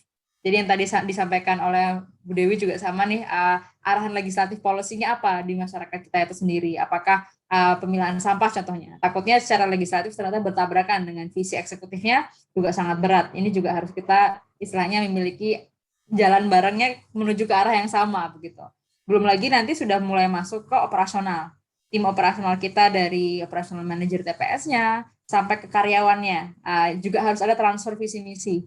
Kenapa sih kita harus merubah rute mereka contohnya? Kenapa pekerja harus menggunakan alat pelindung diri APD-nya? Kenapa mereka harus tahu pemilihan sampah seperti apa? Kalau ini nggak sinkron dengan edukasi masyarakatnya dan penjadwalannya, ini juga akan berantakan di masyarakat kita. Ini masih selevel desa ya, atau bahkan mungkin selevel sub kota dan pasar. Sebenarnya hal-hal ini terkait dengan stakeholder alignment atau memastikan kita satu arah, satu jalan, satu misi, itu juga terjadi di seluruh Indonesia ya sepertinya ya. Kenapa sih kita harus mengolah sampah? Struktur dari segi institusionalnya seperti apa, atau struktur kepemimpinannya, governance-nya seperti apa, ini harus satu arah dengan struktur operasional dan struktur edukasi di masyarakat. Dan sebenarnya kalau rethinking recycling seperti yang tadi kita tunjukkan dari segi elemen-elemen ini ya, itu intinya adalah alignment.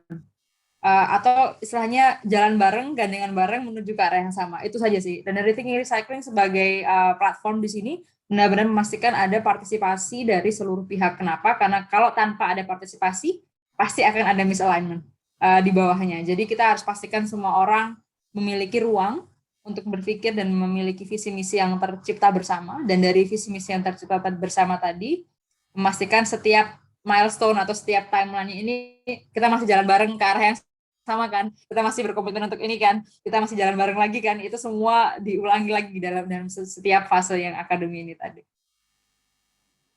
Oke, betul.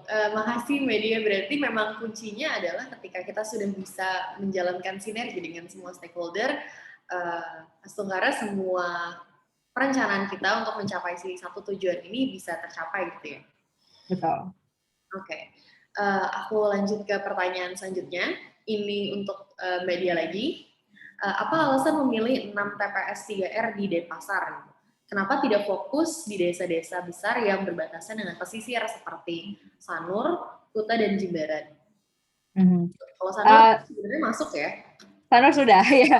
Kita sudah bekerja dengan Sanur lebih lama. Jadi sebenarnya kenapa kita bekerja dengan Sanur juga karena dia juga lokasinya di pesisir ya.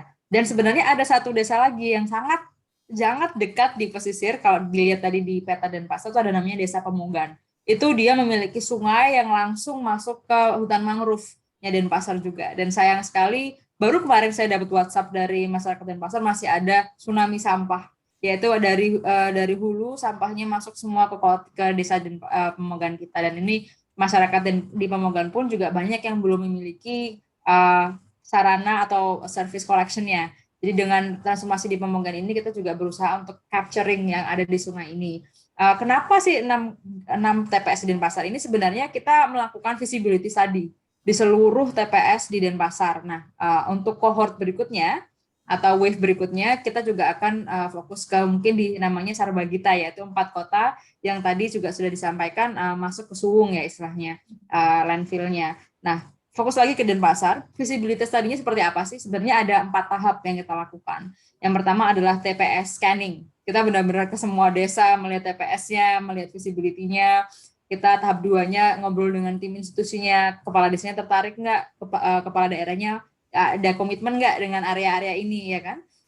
Dari ketiganya kita melihat struktur tim mereka dan pendanaan yang mereka ingin komitmenkan. Apakah mau komitmen ke dana desa ataupun dana Pemdanya untuk masuk ke TPS ini. Baru yang terakhir ini adalah cohort selection. Kenapa cohort selection? Karena kita percaya bahwa ini harus push and pull.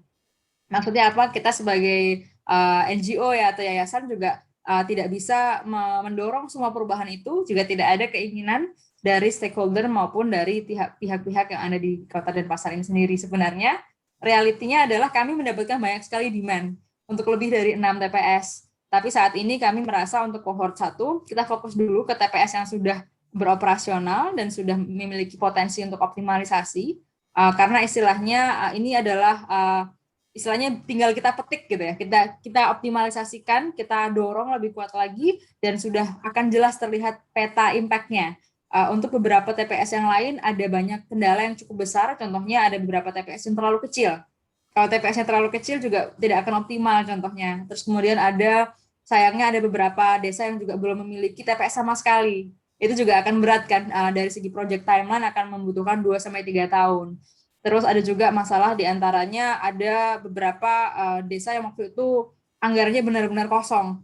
Tidak bisa masuk ke prioritas untuk pengelolaan sampah karena itu kan memang keputusan setiap desa ya untuk prioritas pengelolaan dana mereka. Dan akhirnya juga harus gugur dari akademi. Jadi ada kombinasi antara kita melihat visibility-nya dan mereka pun juga hadir untuk komitmen jalan bersama ini di 6 cohort ini. Dan sekali lagi mungkin konsepnya cohort ya, Kisah. Jadi kenapa kita belum ke Kuta atau ke Badung?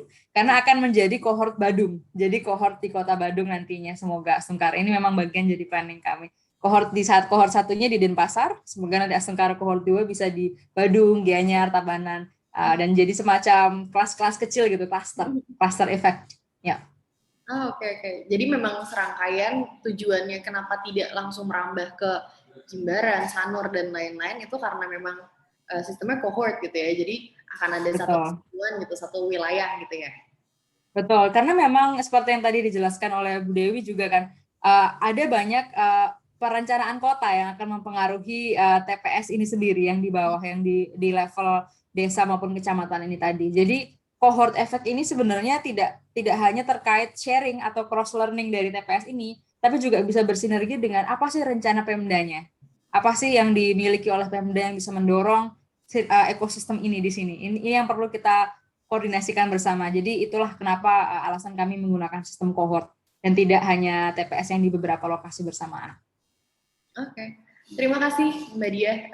Ini ada satu pertanyaan terakhir, tapi tidak diberitahu tujuannya untuk siapa, jadi kayaknya aku akan tanya ke keduanya aja. Pertanyaannya seperti ini. Selamat pagi Ibu, saya Putri Ari Purnama, ingin bertanya, kebetulan saya berada di bidang pariwisata. Bersama kita ketahui kalau pariwisata menjadi sektor yang menyumbang sampah plastik dalam skala besar. Dan kita ketahui kalau solusi yang ada harus saling berkaitan, tetapi mungkin bisa dimulai dari hal kecil dalam sektor pariwisata. Menurut Ibu, apa solusi kecil yang paling efektif untuk dilakukan di bidang pariwisata? Terima kasih. Gitu. Mungkin bisa dijawab oleh Mbak Dewi dulu. Baik. Ya, kalau berbicara tentang pariwisata ya, atau berbicara tentang sektor swasta, kita memang lebih saat ini lebih kepada, karena kenyataannya bahwa belum ada solusi yang bisa kita tawarkan, atau yang ada, bukan kita tawarkan, tapi yang ada di lingkungan kita yang bisa menggantikan material plastik untuk beberapa hal, ya terutama terkait dengan packaging plastik sebagai material packaging ya. Kalau di perhotelan dengan kondisi seperti itu sebenarnya karena belum adanya solusi atau materi substitusi plastik, maka kemudian saat ini yang kita bisa lakukan adalah sebijak mungkin ya, secara voluntary, secara sukarela, sebijak mungkin industri, kalau kita tadi pertanyaan terkait dengan pariwisata, industri pariwisata atau pemain-pemain aktor yang ada di dalam industri pariwisata itu pertama kali bisa memetakan dulu hal-hal apa saja sih yang sebenarnya bisa mereka lakukan secara sukarela untuk mengurangi timbulan sampah plastik di area lingkungan mereka. Misalkan kalau kita berbicara, tadi saya berbicara tentang kayaknya Bluebird ya. Bluebird merupakan salah satu aktor juga di sektor pariwisata ya dari sisi transportasi. Nah, kalau di bidang perhotelan misalkan, di hotel, apa sih yang kemudian dari hasil pemetaan tersebut apa sih yang bisa dikurangi? Kalau memang hotel tersebut menggunakan minuman mineral dalam botol plastik, ya mungkin bisa sebaiknya disubstitusi dengan menggunakan misalkan botol beling ya, atau bisa jadi membuat water refill station di satu lantai atau di beberapa spot bisa dalam satu lantai untuk menggantikan keberadaan botol plastik air mineral tersebut yang biasanya ditaruh di kamar-kamar ya. Jadi ya seperti itulah inisiatif-inisiatif yang perlu ditumbuhkan oleh pihak hotel itu sendiri atau pihak aktor-aktor di industri pariwisata itu sendiri. Karena ada beberapa dari hasil pengalaman saya berbincang dengan mereka juga bahwa yang menjadi concern mereka adalah yang utama adalah higienitas, jadi kebersihan ya. Kadang orang mereka khawatir bahwa kalau mereka tidak bisa menyediakan sesuatu yang hygiene untuk konsumen mereka, untuk tamu, mereka khawatir bahwa tamu akan berpikir bahwa image properti mereka itu buruk gitu ya. Jadi bisa jadi image-nya kotor lah. Lalu untuk beberapa akomodasi yang sedikit high class, misalkan bintang 5 atau yang agak premium ya, mereka biasanya kenapa tetap memperlakukan hal-hal yang menurut kita sebenarnya bisa dikurangi ya. Itu karena mereka berusaha untuk menjaga image mereka sebagai hotel atau akomodasi yang premium gitu ya. Jadi dengan demikian sebenarnya kembali lagi adalah kesediaan, kesukarelaan dari pihak pelaku atau aktor di dunia pariwisata itu sendiri untuk mau melakukannya. Nah, langkah awalnya tadi saya sampaikan bahwa kita melakukan mapping. Sama halnya saat kami pertama kali dengan Bluebird untuk Bali Lombok, kami berdiskusi dengan General Manager, apa sih hal-hal, kita membantu mereka untuk melakukan mapping, pemetaan dulu. Apa sih yang sekiranya bisa dikurangi dari operasional kegiatan mereka sehari-hari. Nah, dari sana obrolan itu kemudian muncul, oh ternyata yang saya pun tidak tahu bahwa sebenarnya, saya tadinya pikir hanya karyawan stafnya saja yang di kantor yang akan mengkonsumsi produk-produk yang menggunakan single use plastik ya. Tapi ternyata justru kontribusi yang terbanyak adalah justru dari para driver. Ternyata dengan kebijakan untuk kewajiban bagi para driver untuk minum minimal 3 liter 2 sampai 3 liter setiap hari untuk menjaga konsentrasi, itu justru berkontribusi besar terhadap timbulan sampah plastik ya. Mungkin tidak directly secara langsung di lingkungan kantor Bluebird sendiri, tapi justru terbuangnya justru di luar kantor Bluebird. Nah, itu yang kemudian akan disayangkan. Nah, itu jadi langkah awal adalah coba petakan dulu, kita petakan bersama-sama. Jika memang memerlukan bantuan pihak-pihak yang mungkin bisa membantu, ya bekerja samalah dengan itu, dan yang penting adalah adanya keinginan atau ya kesukarelaan ya untuk melakukan itu. Karena kalau sekarang kan belum ada aturan yang benar-benar melarang oh hotel atau dunia pariwisata tidak boleh ya menggunakan minuman yang menggunakan botol plastik sekali pakai, kan belum ada aturan tersebut. Lebih kepada ajakan himbauan seperti itu. Demikian Mbak Kisah. Terima kasih. Terima kasih Mbak Dewi atas jawabannya. Mungkin aku sekarang mau minta pandangan dari Mbak Dia terkait pertanyaan ini. Terima kasih pertanyaannya. Saya rasa pertanyaannya bagus sekali ya. Istilahnya bagaimana dunia pariwisata bisa menjadi salah satu partisipasi yang besar dalam pengelolaan sampah atau pengelolaan menghindari sampah plastik yang ada di wilayah kita. Saya rasa ada banyak sekali. Yang pertama ada 3 yang bisa saya rekapitulasi dari apa yang bisa dilakukan industri pariwisata. Yang pertama adalah memastikan ada pemilahan di industri pariwisata tersebut. Yang pertama, yang pastinya kita tahu bahwa industri pariwisata ini memiliki customer generation yang cukup besar, yang juga berarti memiliki waste generation atau timbunan sampah yang cukup besar. Jadi dengan adanya pemilahan sampah dari yang 90 sampah yang nanti ke TPA istilahnya, itu sudah bisa diselamatkan hanya dengan memastikan ada pemilahan di setiap kamar atau di setiap public facilities-nya atau di resortnya itu sendiri. Itu sudah efeknya sangat-sangat besar. Nah, yang kedua adalah saya berharap bahwa industri pariwisata bisa berkontribusi terhadap sustainability dari TPS-TPS di wilayah masyarakat tersebut. Contohnya adalah ada di Bali banyak sekali, di Badung maupun di Denpasar, TPS-TPS yang bekerja sama dengan hotel atau resort. Ya. Dan sejujurnya banyak sekali kontribusi secara finansial yang dapat dibantu oleh hotel-hotel untuk mengoptimalisasi TPS-TPS ini. Di Sanur sendiri contohnya TPS masyarakat ini, jadi istilahnya TPS yang dipimpin oleh masyarakat kita ini didukung oleh 5 hotel di Sanur, di wilayah Sanur sendiri, termasuk di antaranya Fairmont, ada Hotel Taksum, Mercure, dan lain-lain. Dan saya berharap kondisi ini juga tetap ada, baik nanti di Ubung, ada 1 hotel di sana, ada di Badung, banyak sekali hotel di sana. Dukungan dari segi kerjasama, jadi TPS ini yang mengelola sampah dari hotel-hotel ini dampaknya ke financial sustainability-nya maupun ke training para pekerjanya, dan sampah yang didaur ulang juga akan sangat tinggi. Jadi sekali lagi yang pertama adalah pastikan ada pemilahan, karena akan menyelamatkan 90% dari sampah ini ke TPA, karena sudah bisa memastikan bisa dipilah. Yang kedua, bekerja sama dengan TPS yang dibangun oleh masyarakat, karena itu akan sangat membantu sustainability, baik dari segi kelangsungan operasional maupun dari segi empowerment di TPS ini sendiri.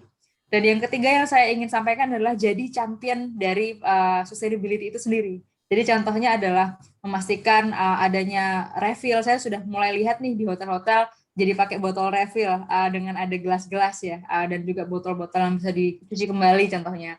Dengan memberikan opsi bahwa tidak semua handuk harus dicuci pada hari yang sama, dengan memastikan banyak sekali produk-produknya yang packagingnya sudah sustainable, shampoo-nya juga sudah mulai refill, tidak hanya yang 1 plastik itu ya. Jadi ada banyak sekali, baik dari segi pengelolaan sampahnya atau dari produk sustainability-nya juga sudah mulai dipikirkan. Jadi dari 3 hal ini, kalau saya recap, 1, pastikan ada pemilahan, 2, kerjasamalah dengan TPS di wilayah Bapak Ibu, dan yang ketiga, pastikan produk yang digunakan oleh hotel adalah sustainable dari segi packaging-nya.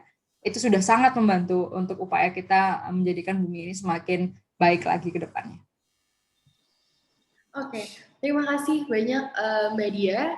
Sekarang sudah tidak ada pertanyaan lagi, jadi aku rasa bisa langsung kita tutup. Tapi sebelum ditutup, mungkin aku mau minta closing statement dulu dari Mbak Dia dan Mbak Dewi gitu. Mungkin bisa dimulai dari Mbak Dia dulu, nanti kita akan kembali.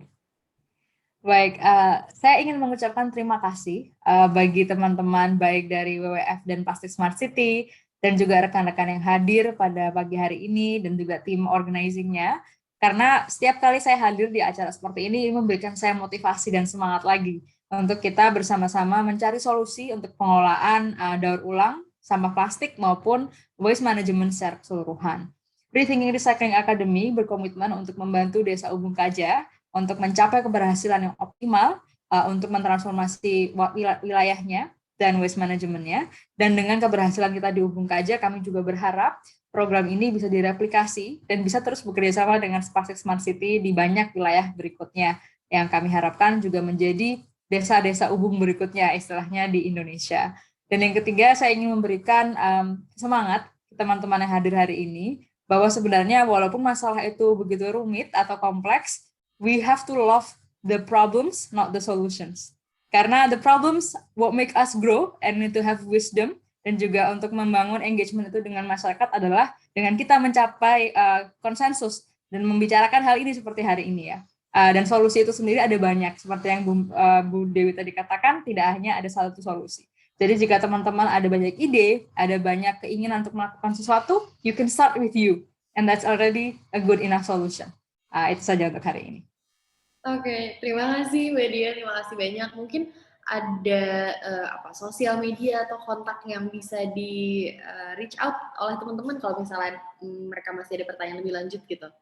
Yes, pastinya. Kita di sosial media dari Thinking Recycling Academy, jadi bisa di search aja di Instagram. Nanti di sana juga bisa ketemu ada banyak saya juga di dalam akun tersebut dengan dia_virus di Instagram atau LinkedIn Diavani.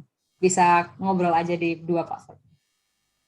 Oke, terima kasih Mbak Dia atas waktunya. Terima kasih banyak. Terima kasih. Mungkin kita lanjut ke Mbak Dewi. Silahkan untuk closing statement-nya dari Mbak Dewi. Ya, tadi mungkin sudah disampaikan oleh Mbak Dia sebelumnya ya. Intinya adalah begini. Kalau saya mencoba untuk mengajak kawan-kawan semua untuk kita mulai dulu untuk melakukan perubahan di dalam diri kita sendiri, karena kita harus menjadikan diri kita sendiri sebagai role model untuk diri kita sendiri sebelum kita berbicara atau mengajak yang lainnya. Nah, itu yang terpenting. Karena bagaimanapun juga kalau kita hanya sebatas ucapan, kemudian kita meminta orang melakukan tapi kita tidak melakukannya sendiri, kayaknya agak tidak elok ya, atau ini ya. Oke. Lalu kemudian juga kawan-kawan juga jangan berkecil hati. Tadi Mbak Dia udah bilang bahwa banyak solusi yang ada di sana. Tinggal kita bagaimana memulainya dari diri kita dulu. Sedangkan kalau dari saya adalah, menurut saya perubahan sekecil apapun itu sangat berarti dan membawa dampak. Jangan dilihat bahwa di sekitar kita tidak ada melakukan tapi hanya kita. Tidak apa-apa. Jangan yang yang kemudian tidak mau melakukan. Justru kita coba kalkulasi kembali gitu ya. Andai kata kita bisa mengurangi atau menangani memilah sampah kita, kemudian kita lakukan itu, kita kali itu selama 365 hari, kita akan melihat hasilnya yang luar biasa. Meskipun hanya kita yang melakukan. Nah, bagaimana kemudian kita menularkannya ke yang orang lainnya, ke lingkungan keluarga di sekitar kita dulu, atau teman-teman kita. Demikian sih, jadi setiap perubahan kecil punya makna, itu saja. Terima kasih. Oke, terima kasih banyak Mbak Dewi atas waktunya. Mungkin Mbak Dewi ada kontak atau platform yang bisa dicek oleh teman-teman kalau misalnya ada yang mau tahu lebih lanjut tentang Plastik Smart City? Ya, Plastik Smart City bisa dilihat di www.plasticsmartcities.org. Jadi di sana tidak hanya berbicara tentang kota-kota di Asia Tenggara, tapi juga mencakup di seluruh dunia yang menjadi target kota-kota dalam pilar Plastik Smart City. Terima kasih. Oke. Terima kasih sekali lagi aku ucapkan kepada Mbak Dewi, Mbak Dia atas waktunya untuk sharing knowledge di pagi hari ini gitu ya. Mungkin aku mau menyimpulkan sedikit dari sesi-sesi hari ini gitu, karena tadi udah ada closing statement juga. Mungkin yang bisa aku sampaikan adalah permasalahan ini sangat kompleks teman-teman. Kita semua terdampak, kita semua harus terlibat, berkontribusi, berpartisipasi gitu. Kerjasama dengan seluruh lapisan masyarakat di wilayah kita untuk mengatasi masalah yang ada di wilayah kita masing-masing, gitu. Jadilah inspirasi, berikan motivasi untuk sekitar kamu.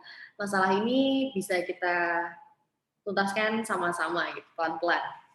Mungkin itu aja dari aku. Kami pamit undur diri. Terima kasih untuk teman-teman yang sudah gabung. Terima kasih sekali lagi untuk Mbak Dia dan Mbak Dewi. Aku Terima kembalikan kasih juga, Kisah. Terima kasih Mbak Dia, Mbak Kisa. Terima kasih Bu Dewi dan Kisah dan teman-teman.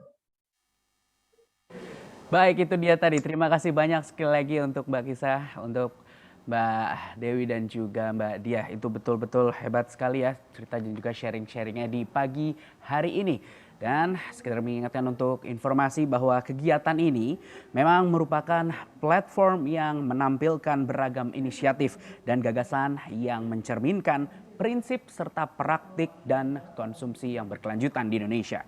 Beli yang Baik Sustainable Consumption and Production Expo 2021 terselenggara oleh dukungan sponsor yaitu Roundtable on Sustainable Palm Oil atau RSPO.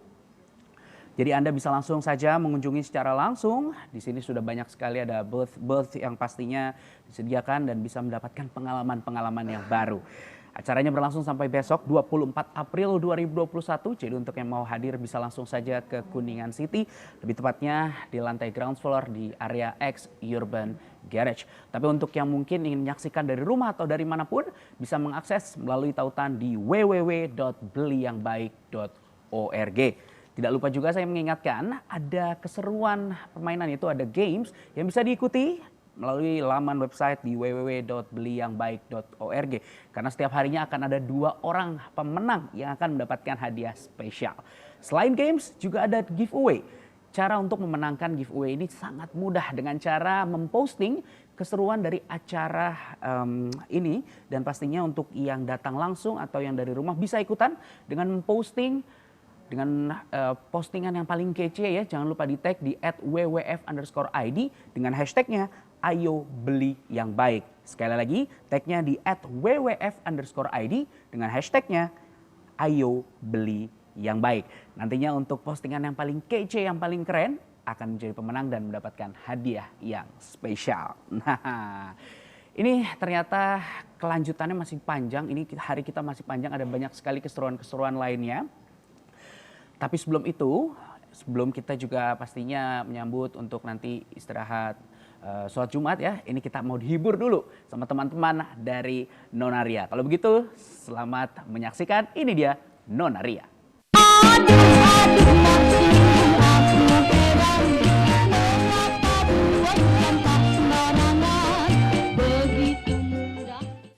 Selamat Hari Bumi untuk semua kawan-kawan ceria.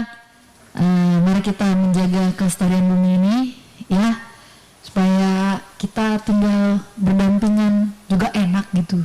Betul. Iya, Demi sih. kepentingan kita Demi sendiri sih. Kepentingan kita sendiri. Mari kita bijak dalam mengelola sampah. Betul. Dan saya setuju sekali kalau beli barang itu mesti yang awet. Yang awet ya. Itu yang kualitasnya bagus dan awet. Karena apa? Kalau ntar beli barang bentar-bentar rusak, buntutannya dibuang jadi sampah lagi. Betul, setuju. Tuh, Setuju. Sama mungkin kalau kayak terutama untuk makanan gitu, pilih yang alami kali ya. Ya, betul. Barang-barang yang atau bisa selain makanan juga bisa sih ya, barang-barang yang alami. Aku pakai loh yang alami loh. Apa tuh? Sikat gigi aku dari bambu. Oh, Tuh, sepatu kamu dari kulit rusa nggak? Waduh. Terus Iya. aku juga pakai spon itu dari serat oyong loh. Gitu. bagus sekali. Iya, jadi kita menjaga Bagus. salah satu bentuk mencintai bumi dengan menjaga kelestariannya. Betul.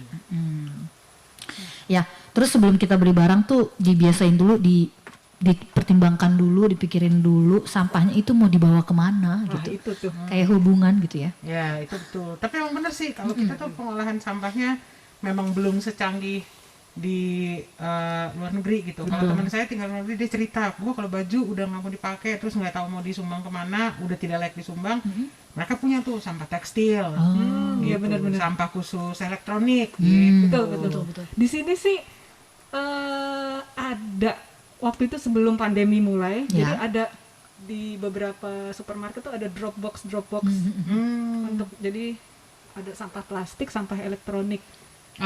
Oke. Iya, Nggak aku tahu deh sekarang. masih kok, aku Masih ya? lihat banyak. Aku jarang lihat sih. Aku waktu itu ada tempat yang aku suka belanja. Jadi kalau beli barang-barang itu bawa kontainer sendiri, Misal aku beli garam, aku bawa kontainer sendiri gitu. Jadi kita Oh, tidak iya. pakai kemasan lagi. Nah, betul itu tuh ramah lingkungan. Biasakan pakai kemasan sendiri. Tuh, di depannya tuh ada tuh Dropbox yang buat plastik, ada Oh iya benar-benar. elektronik ada gitu. Jadi mau dibawa kemana nih, kita bisa didaur ulang atau enggak gitu kan. Jadi mesti dipikirin juga gitu. Baiklah, untuk memperingati Hari Bumi, mari kita mainkan lagu orisinal dari kami, Malu Dong. Siap? Siap. 1, 2, 1, 2, 3.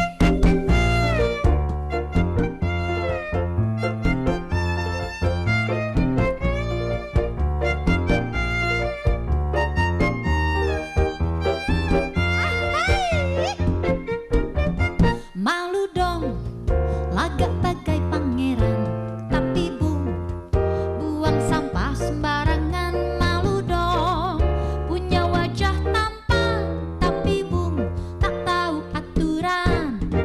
Cantiknya bak putri kerajaan, tapinya buang sampah sembarangan.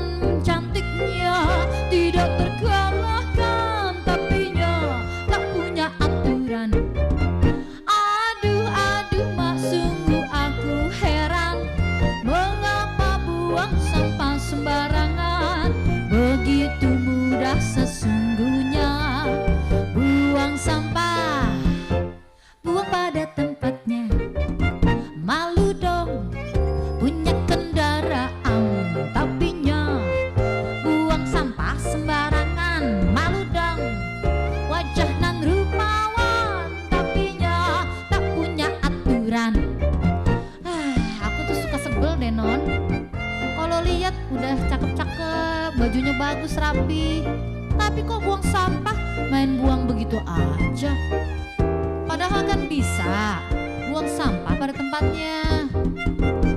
Ada tempat sampah kok di mana-mana. Atau sampahnya dipegang dulu sampai nemu tempat sampah baru buang pada tempatnya. Begitu ya. Mari kita jaga bumi kita supaya tetap lestari.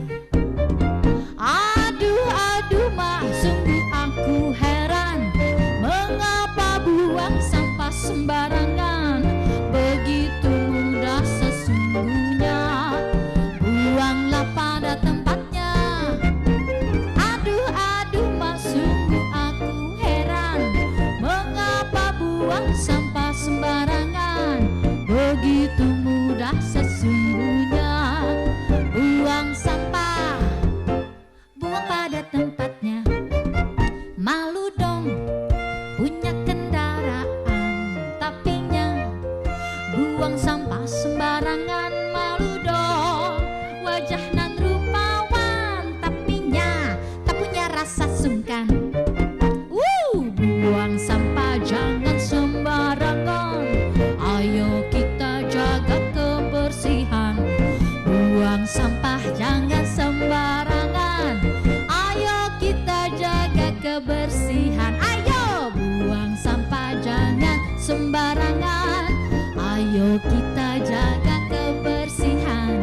Buang sampah jangan sembarangan, buang sampah, buang pada tempatnya.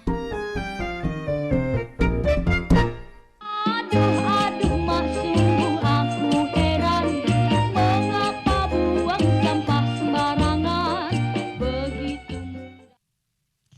Halo, selamat Hari Kartini buat semua perempuan-perempuan yang sedang menyaksikan acara kita kali ini. Sebagai Kartini milenial nih, kayak kita ini ya, yang kita tuh hobi belanja ya, kita harus jadi Kartini yang cerdas.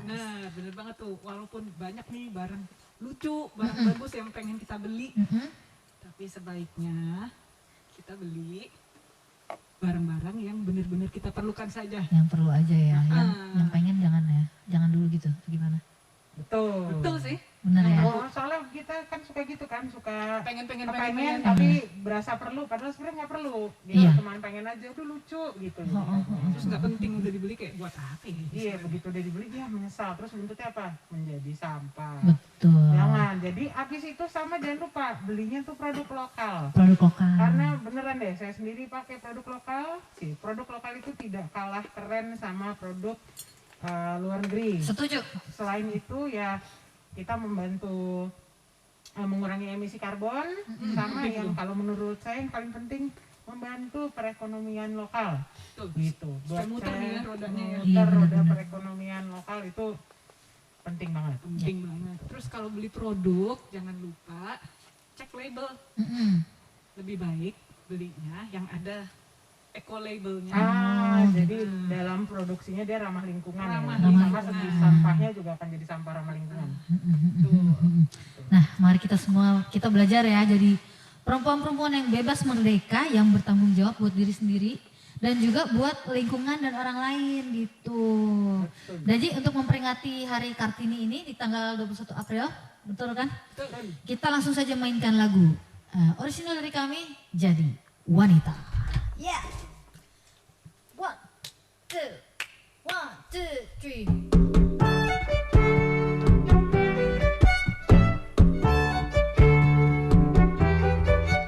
Amboy betapa manisnya Nona tersenyum manja. Amboy betapa gembira bahagia jadi wanita. Boleh bergaya bermacam rupa, kini wanita bebas suaranya. Boleh bekerja apapun bisa, kini wanita bebas merdeka. Amboy gayanya menari, bernyanyi sesuka hati. Amboy matanya lelaki, melirik malu sendiri.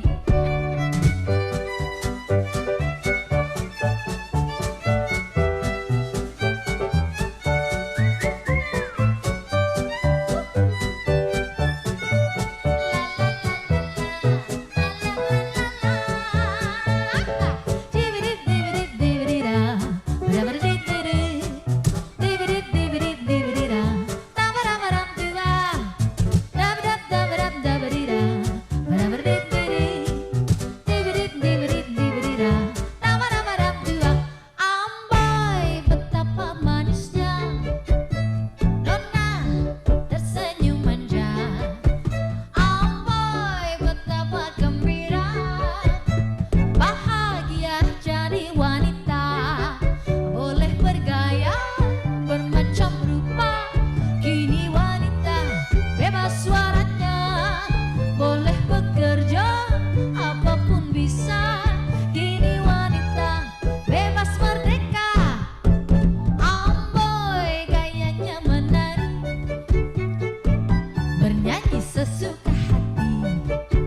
Amboy matanya lelaki, melirik malu sendiri. Boleh bergaya bermacam rupa, kini wanita bebas suaranya. Boleh bekerja apapun bisa, kini wanita bebas merdeka. Boleh bergaya bermacam rupa, kini wanita bebas suaranya. Boleh bekerja apapun bisa, kini wanita bebas merdeka. Katanya kini wanita bebas merdeka.